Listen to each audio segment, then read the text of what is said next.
He's back. Time to dust off the old plum tee, the lefty jumpers, the coast to coast from our starting center. Is he going to be the starting center this go around? We wanted another center. Did we want this one? An old familiar face, Mason Plumlee, back with the Hornets. We talk about it today. Locked On Hornets.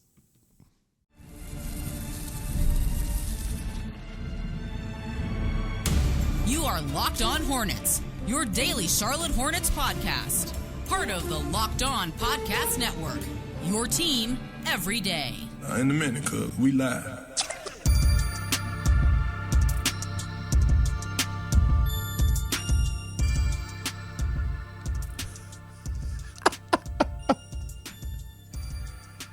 I can't. It happened. Oh my God. Doug Branson, everyhornetsboxscore.com. He's with us. He's not okay. Locked On NBA. I'm Walker Mail. Listen to me on WFNZ every weekday from 12 to 3 p.m. It's Locked On Hornets. Thanks for making us your first listen. We're free and available anywhere you get your podcast. That does include YouTube, where, again, you can see Not So Happy Doug. This episode is brought to you by FanDuel, by the way. Right now, new customers can get $150 in bonus bets when your first $5 bet wins. He's back. Oh, my God. My phone was blowing up. You didn't even send the tweet, and I think you said something in our Locked On Hornets group chat like, well, I want to pull it up just to give people a little peek behind the curtains on what happens in the LOH chat. You said, ha, ha, ha, ha, ha, ha, ha. Well, listen, you asked for a big that could pass. This is your fault. I will blame you tomorrow. The Duke connection has gone a little far. No, Jeff Peterson. Might be Mitch. The Substack chat is great right now. All of those from Doug. Bang, bang, bang, like a machine gun. Bang, bang, bang in the group chat. Now, I do want to play the clip. Let's go to the clip here in a second. I'll set the table, and then it's all you, Doug. So what happened, I believe, a couple of episodes ago. Was this yesterday this clip is from? This was from the live show right after the Colin Sexton trade. 2 days Good times. Good times. Good times. That was 2 days ago. So I was talking about Luke Cornett, and Doug was reading the live chat as all the comments were coming in. And one of the comments that came in was that Mason Plumlee is an unrestricted free agent. And, well, here's Doug's reaction to said comment. Regulator said Mason Plumlee is an unrestricted free agent. I thought you were laughing at Cornett. Yeah, Mason Plumlee. Mason Bring Plumlee. him back. Plum dog.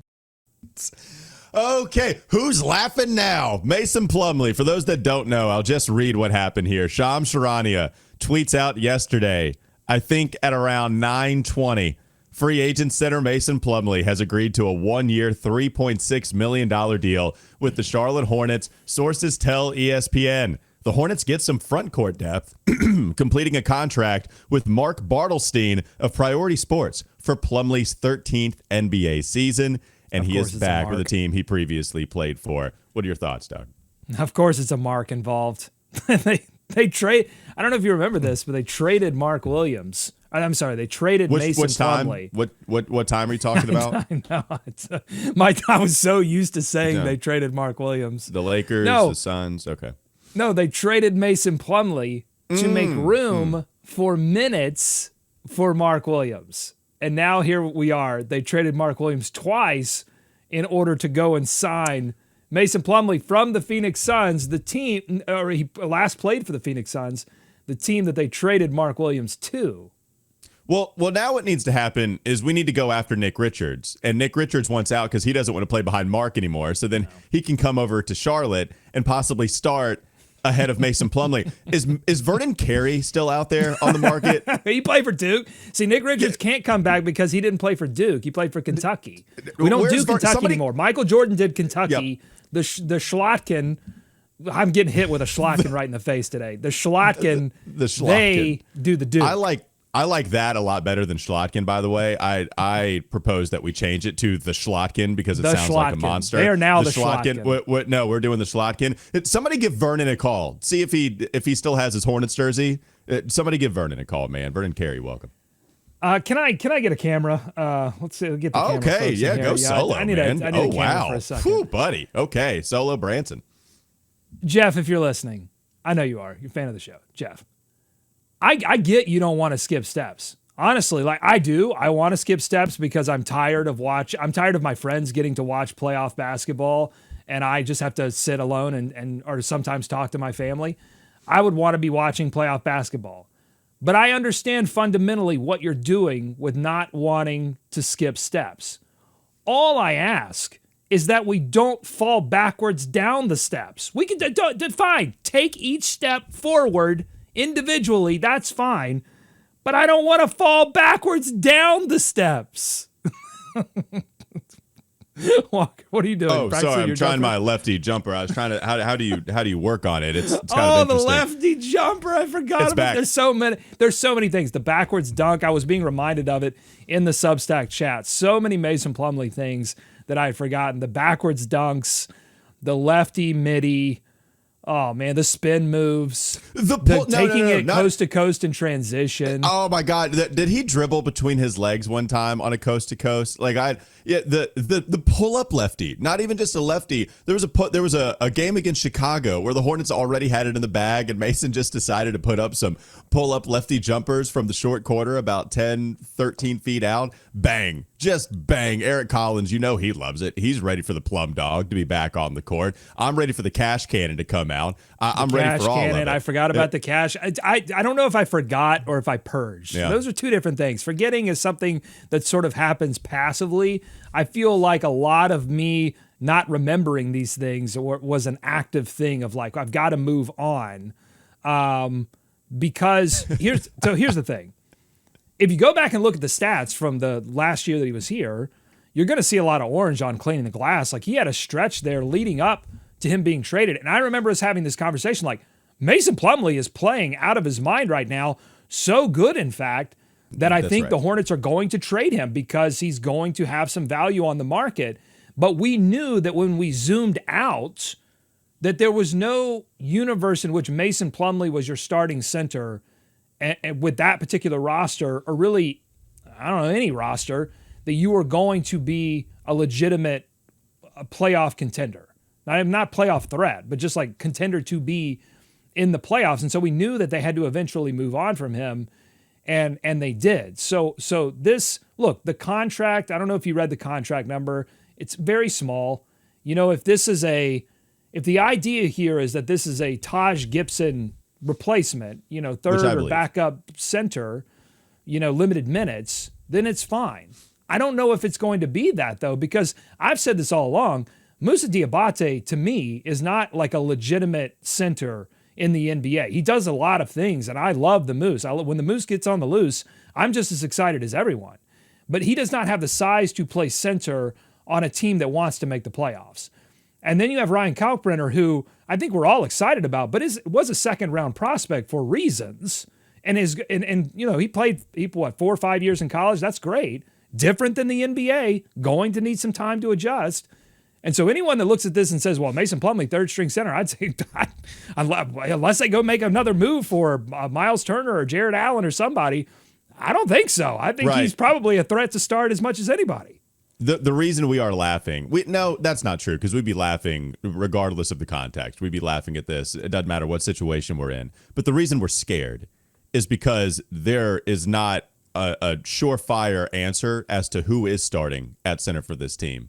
If you told me that Mason Plumlee would open up the season as the starter, I would not be shocked. I don't think that's going to happen. But as it stands right now, you have Moussa Diabate, you have Ryan Kalkbrenner, and you have Mason Plumlee on the roster.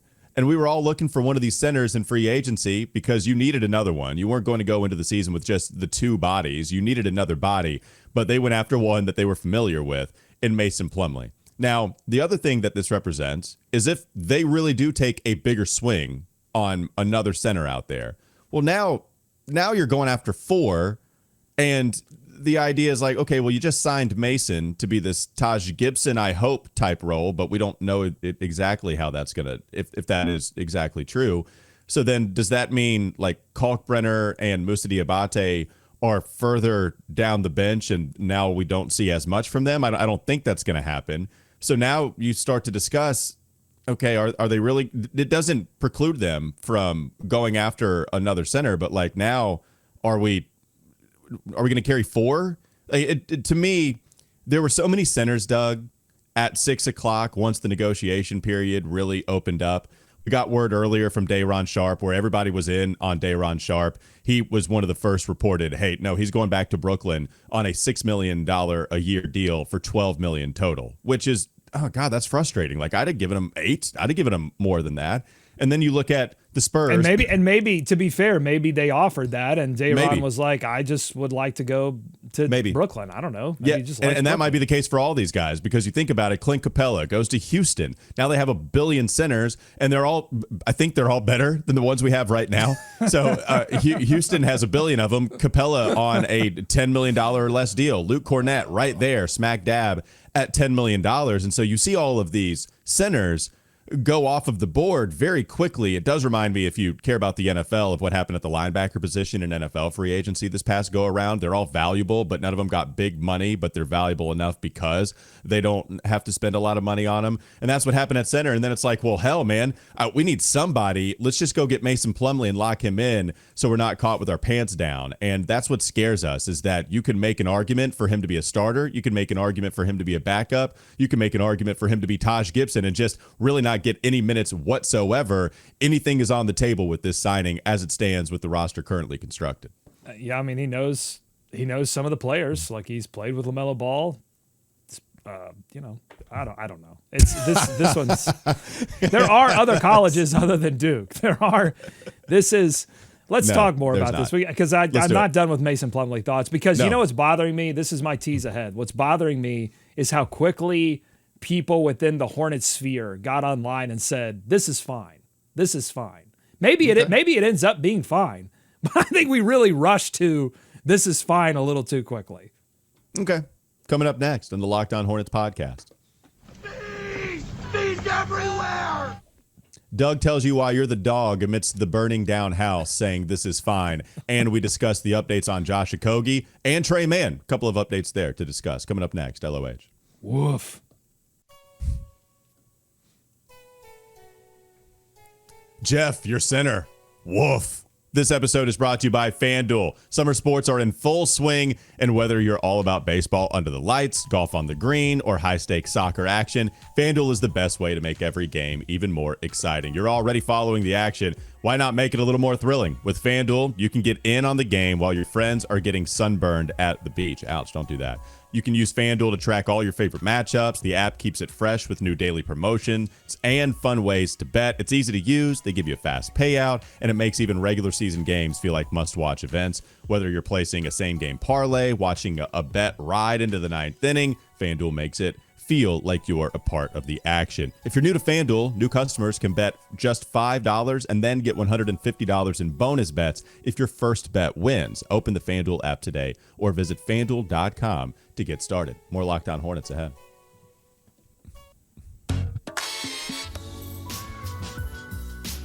Why did the people rush to judgment saying everything is fine? Because it is a really small contract. It's a 1-year, $3 million deal. So why did people rush to judgment saying everything's fine? Well, I think, evolutionarily, all people, but particularly people that are able to, mothers that have children, are evolutionarily, they are programmed to forget about a lot of this is science. This is a study. I'm not just talking out of my bleep hole here. Sure. They are evolutionarily sort of programmed to forget about all of the bad stuff. And and it's why babies are cute. You look at your baby, it's like, oh, cute. And you remember all of the good things. And that allows us to continue to procreate. We forget about all that stuff. We only remember the good, okay? Same thing happens with basketball players. We forget. Same thing happens with a lot of things in our lives. We just tend to forget all the bad stuff. We hold on to the good memories way longer than the bad memories.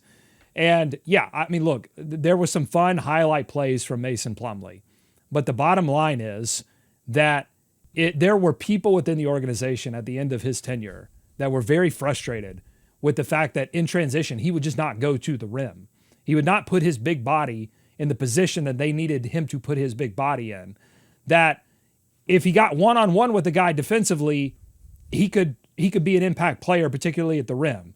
But he can't switch, and he could just be totally like screened out of a play, and there could be multiple actions that happen in front of him, and then all of a sudden he's nowhere near the rim, in a place where he can actually have an impact. Oh, also offensively, if he's not passing, he's a negative. Like, he's a good passing big, but otherwise pretty negative. Cannot shoot at all. So, yeah, it was not like there was a stretch there for sure, but it was not a great experience overall. And it's why, he went to LA and had a cup of coffee, went to Phoenix, was not, sort of wore out his welcome there as well. And they moved on. This just does not feel like a move that you make if you're moving forward. I just don't get it. And then also just like philosophically, like doing this, going backwards, even though I get it, it's a different front office. It's a different ownership group. I understand all of that. It's the same fan base. And this goes to this whole idea of like, do they really truly understand what we've been through over the past like 10 years, 25 years, that people are ready to move forward? And this is just a weird step backwards. Yeah. This is where I am. I would not have done it. Don't love it. Would not have signed Mason Plumlee to the Charlotte Hornets again. It's a 1-year, $3 million a year deal where I do believe that he's closer to a Taj Gibson than he is the replacement for Mark Williams, or even maybe like somewhere in the Yusuf Nurkic to Taj Gibson range. If Nurkic is the high end of what we expect and Gibson is the low end, I think he's probably somewhere in the middle, because I do think he's going to get minutes if we go into the season with these three guys currently on the roster. A step back to me, I think, is strong. I don't like the move, but I also don't think that it erases all the good feelings that we had going after Colin Sexton, because the alternative would be, okay, are you cool with having Colin Sexton and Mason Plumlee, or would you rather have Nurkic and no Colin Sexton and no Mason Plumlee? Okay, so that's one way to look at it. I think you'd like to have Colin Sexton and then one of these other centers that were out there on the market. But I don't know if Day'Ron Sharpe wanted to play in Charlotte. I hope that they offered him more money than $6 a pop like Brooklyn did. But as so many people on my timeline told me when I was talking about the center position with this team right now, it's hard to get guys to come play for a team that won 19 games last year, and they can't offer you a ton more than some of these other competitive situations. The only thing that they could really offer you right now is a starting spot and playing time, which that was our highest leverage point. And even still, Day'Ron going back to Brooklyn because he can play a lot of minutes there. Clint Capella wants to go compete, so he goes to Houston, who has an awesome team with what they've done. Luke Cornett wants to go play with Wemby. And so all of these centers that are under $10 million a year, they go to all these other situations, and you start to look at this list, and it's like, well, I mean, we do need someone. We do need at least another depth piece, and I would like to have somebody. I do wonder with Jeff Peterson speaking after the draft, when he talked about like listening or maybe talking, I don't know the influence that they had, but talking to some of the players like LaMelo Ball, Miles Bridges, Brandon Miller, hearing what they had to say about some of the draft picks. If that's the case, then I have to imagine that they went back to those players who have played with Mason Plumlee and asked, what was your opinion? Is he cool? Are y'all good with all of this? I can't imagine they would have gone back to Mason if any of the players said, nah, man, I ain't trying to play with Mason Plumlee. That was rough. I can't stand doing it. If Jeff Peterson told us that there was even some conversation with the players about the draft picks, I have to imagine there was a little bit with Mason Plumlee as you kept shifting to plan B, plan C with the centers going off of the board. I don't like it. I would not have done it. I'd rather go after somebody else. I don't think that this is a move that keeps us from moving forward because of what they've done and shown us so far via the draft and the Colin Sexton trade in particular. And there's still time, and there's plenty of time in free agency. Yeah. It just opened up. We will see what they do, with trades. They've still got their mid-level exception. They still have their, I don't know what they signed. Maybe they signed him into this biannual exception. I'm not sure how the financials are going to work here. But they still have some money to move around if they want to acquire players. Although, again, you look at roster spots and you're saying, what is there a shuffle coming? Is there going to be a situation where multiple players move out and one player moves in? Myles Turner is still hanging out there. There are other names that are still hanging out there. They probably, again, I think they still need to look at a wing defender if possible. I understand all of what you said makes perfect sense. And in a vacuum, 1 year, $3 million from Mason Plumlee is not a big deal. This is a lot of trauma, of the center position. A lot of Hornets trauma coming out so right much, now. It's People so have to much be center trauma. people have to be fair to me and let me grieve. Let me grieve okay. this move a little bit, and I'll move on. This does not erase Colin Sexton. I'm not saying anything like that. I'm not going that bold. I am glad that the Hornets are moving on from selling us 90s nostalgia and now selling us 2020s nostalgia. Like, bring back Montrezl Harrell. Let's go. Let's see what, I don't know. Let's see what IT's doing.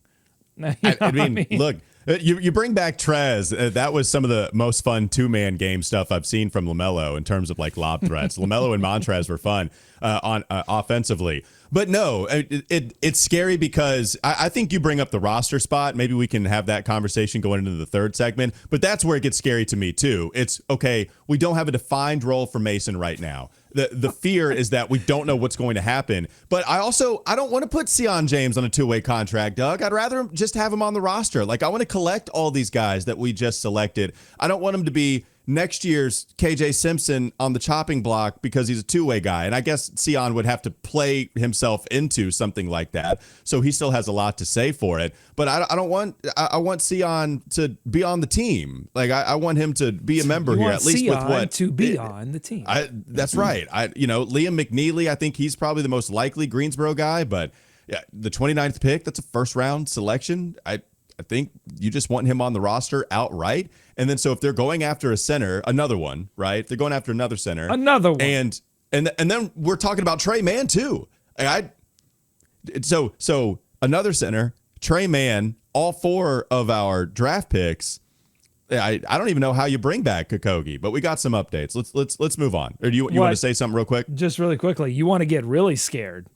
Where does Tijan Salon fit in all of this? He's a guy that we're not talking about at all, which has kind of been true for a while now. And there are some reasons, maybe some reasons where that aren't so that aren't so indicative of him playing very well. And there are some reasons where it's just there are other things to talk about, and so maybe we don't need to make a big deal of it. But Tijan Salon, the 6th overall pick from last year, is the guy that we're talking about the least at this time. And so does that matter? Maybe we can shed some light on that. But that's the problem with half competing, right? If you really legitimately want to compete and you say Tijan Salon is not ready to do that right now, and we got to get LaMelo Ball and Brandon Miller to the playoffs. Okay, fine.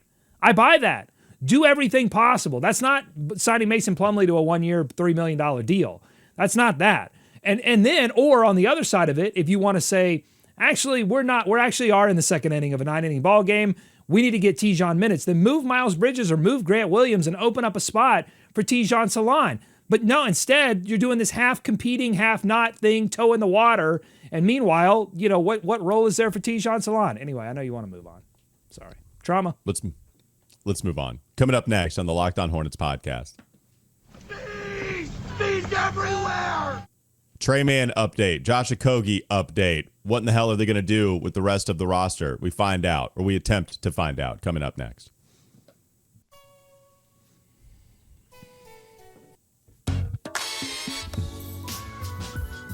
All right, let's get to the guard update with some of the guys that played for the Hornets last year. You look at what happened with Tre Mann. We were trying to figure out if the Hornets were going to extend that qualifying offer to him to make him a restricted free agent. The Hornets would then have right to first refusal. That did not happen, Doug. We actually got it from Michael Scotto of Hoops Hype yesterday. The Hornets declined to tender Tre Mann his 1-year, $6.94 million qualifying offer. Mann becomes an unrestricted free agent now after averaging over 14 points, including shooting 40% from three. He averaged 3 assists and 3 rebounds in 13 games. We know how much of an impact he had with this team the second half of the year after he was traded for in exchange for Gordon Hayward. Tre Mann comes over, and he was a really fun player to watch the last 35 games or so of that season 2 years ago. And then the first 13 games, all of it, right? We were all really excited because he was a legit impact player, has the back injury, and then never comes back. It's the 2-week evaluation process. And then a lot like Gordon Hayward, he doesn't come back with the initial timeline. The initial timeline was like, I don't even know how long, and then never comes back. Maybe partly because of the team wanting to lose. It's not great. And so I don't know how much health is a factor here. But Doug, look, I know you want to take a victory lap.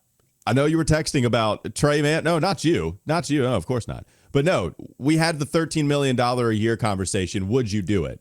I think the talent for Tre Mann, I would still do it. But I'll tell you this, man.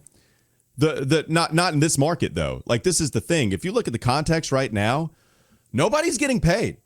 Like, it's wild. I saw Chris Haynes have a clip out there saying that free agency is dead. Ty Jerome, who I believe in our exercise, what was he make? We expected him to make like $16 million a year. I thought he'd get at least the full mid-level. I thought he would at least get the full mid-level. Hell yeah. Of course he was going to. Everybody gets overpaid. $14 million for Ty Jerome. That was cake. No, he's making, what is it? Like, is it 10, 9 now going to Memphis? It's something like that. So you're talking about these guards, all of them. Trey Jones, who I liked, and he's making the same exact amount of money that he was making last year, I think, except now it's just an extension. So Tre Mann, if you want to bring him back on a really small deal, you could probably do it at a way smaller price than I think even you would have expected here, Doug. But nobody's getting paid, man. Yeah, I'm not taking a victory lap on Tre Mann not returning. I loved Tre Mann, and I was sad that he got hurt. But I was like, the Hornets should really be careful before they shell out $13 million a year. Because not only because of the health, but also because of the realities that you just laid out there. And I'll put on top of that there are a lot of point guard, shooting guard, combo guard options on the market. And so if that's the case, if there's more supply than there is demand, then you don't go and overpay for that. You let the market talk. And there's a little bit of that going on with Myles Turner, is that Indiana is faced with a Tyrese Halliburton going to be injured next year, gap year. Maybe they do want to bring him back, but they're going to let the market talk a little bit on what Myles is actually worth before going ahead and throwing, backing up the Brinks truck. Same thing with Tre Mann. Like, if you're interested in bringing him back, like, let him explore the market. And the market is filled. I mean, even with Malik Beasley not being a factor, possibly he's under investigation for gambling, and he was a top name in this sort of point guard, shooting guard market. But Quentin Grimes still available. Cam Thomas, Gary Payton II, Chris Paul's probably going out somewhere west. Russell Westbrook's still out there. Tim Hardaway Jr., DeAnthony Melton. Then you get into Exum, Blanton, Mann, Dinwiddie. Like, there are just so many of these. And they all offer different skill sets, but there are so many of these people in the Tre Mannish universe that you don't have to go and immediately pay that guy $13 million a year. Now I don't even think he's going to make $7 million. Well, and the $13 million a year, in case it goes back to, we all thought 10, and then we were just trying to figure out what would you go up to. I think the max we went up to was 13. We expected 10. I didn't want to do 10. I thought 10 was great, and yeah, that's what I'll take the victory lap on. The 10 million, yeah, because again, just for value of these guys, 10 million makes some sense. But that's because I just had the market all wrong for everybody. Ty Jerome, I thought was going to make 16. Tre Jones, I thought was going to make 13. I thought that was like the mid. But now, bring all that down, baby, because none of these guys are getting paid like that. Well, and that's a function of the second apron is making teams that want to spend unable to spend, and they want to bring back their own players as opposed to getting crazy in free agency. And then on top of that, them wanting to bring back their own players actually prohibits them from going into free agency because of second apron issues. And then also the money that they got from the new TV deal is being smoothed out. They learned their lesson. Remember when like guys were making crazy, that's when we first started doing the show. And like guys were out there getting insane deals because all of the TV money went into the system all at once and the cap went way up and all these teams had so much money to spend. And so they learned, and then the next year, nobody had any money. And so it was all out of whack. And so they learned their lesson and they said, all right, now the cap is going to go up, but there's a max amount percentage-wise that the cap can go up over the next, 5, 6, 7 seasons. And so it's all going to get smoothed out. And so all these factors sort of play into a market that, is boring and no one wants to spend anything.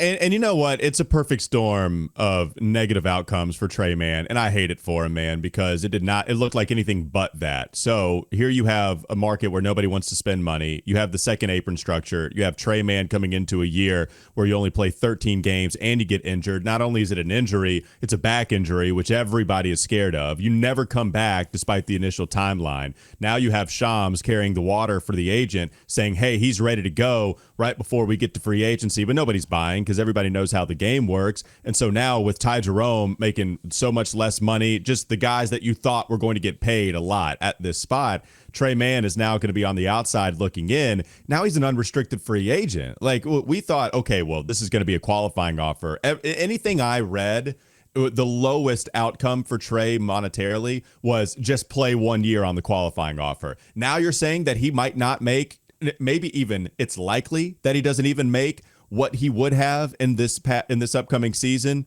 what he would have with the qualifying offer. Like that is way lower than what everybody talked about. And I hate it for him.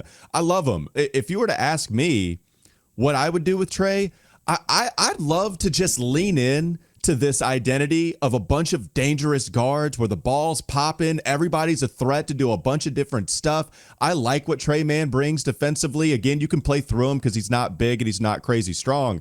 But, I mean, he gives a damn and he moves laterally, and you know how much I like him turning defense into offense. I would lean all the way into that identity, and so that's where maybe we can go to Mason Plumlee stealing a roster spot from Tre. That would really suck because clearly there is a better player when healthy in Tre Mann at this point in his career than what Mason is. But now you're just so desperate for a center body and everybody else is signing to all these teams. Now, I guess we just got to go get Mason. And so if Tre is on the outside looking in because of that, like that all sucks, man. Like I hope Tre balls out wherever he goes.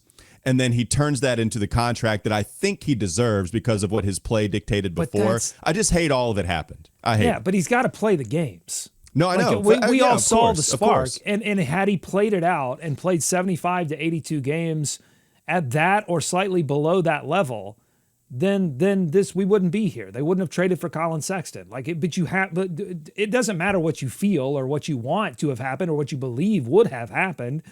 The Hornets have operated for many years believing that things were going to happen and players were going to develop. And so we're not going to invest in other areas because we know for sure we've seen the spark in such and such player and they're going to develop. No more hopes, no more wishes. Just go out and get, and if a player has results, go and find that player and bring that player into the organization. And don't buy into this whole idea, well, they were injured last year, so we'll just see what happens. No, it needs to be about results.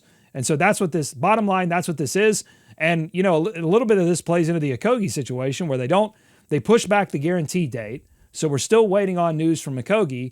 But again, you saw a little spark there and the numbers looked good, but he didn't play enough games. So, there's all kinds of questions like, hey, you give that guy 82. Does he have the same kind of plus minus impact that we saw in that very tiny sample size? It's a fair question. It's also a fair question of why they're pushing back this non-guarantee date. Are they working on some kind of trade? Is there something behind the scenes going on? We've done this a million times where we think, they're not done yet. This is it. And then, all of a sudden we get to late October and Mason Plumlee is starting at center. 2017, the Hornets acquire a Plumlee. 2021, the Hornets acquire a Plumlee. 2025, the Hornets acquire a Plumlee. 2079, the Hornets acquire a Plumlee. It's going to happen. We're going to get the great-great-grandchild. Yeah, I'm not, just to be clear, right? Because you just, don't stomp on my feelings, okay? I didn't want to do that with Mason Plumlee with you in the first segment. Don't stomp on my feelings with Tre.